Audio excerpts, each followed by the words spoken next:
అందరికీ నమస్కారం. మొదటిసారి మా ఛానల్‌ని చూస్తున్న వారైతే సబ్స్క్రైబ్ చేసుకోండి. పక్కనే ఉన్న బెల్ ఐకాన్‌ను క్లిక్ చేయండి.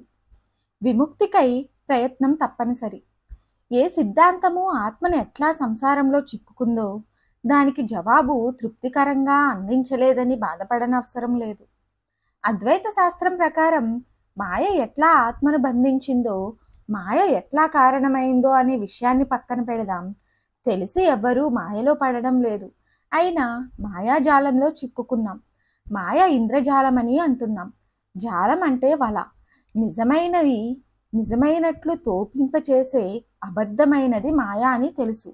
దానిని చూడటానికి డబ్బు ఖర్చు పెడతాం కూడా. మాయాధీనంలో ఆత్మ వచ్చిందనడమే మాయ చేసే చమత్కారం. ఇది అబద్ధము. ఇది ఆత్మను బంధించలేదని ఎంత గట్టిగా చెబుతున్నా నిజ జీవితంలో బాధలు పడక తప్పడం లేదు.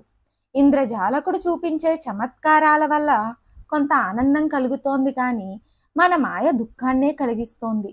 దీని బారి నుండి తప్పించుకోవడానికి ప్రయత్నం చేద్దాం. గోతిలో పడినప్పుడు ఎప్పుడు ఎట్లా అని విచారించం కదా. సాధ్యమైనంత త్వరలోనే బయటకు రావడానికి ప్రయత్నిస్తాం.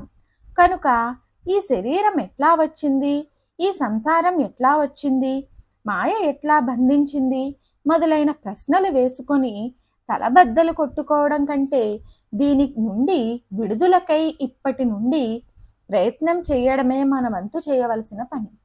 ఒకవేళ ప్రశ్నలకు సమాధానాలు దొరికినా ఏం ప్రయోజనం?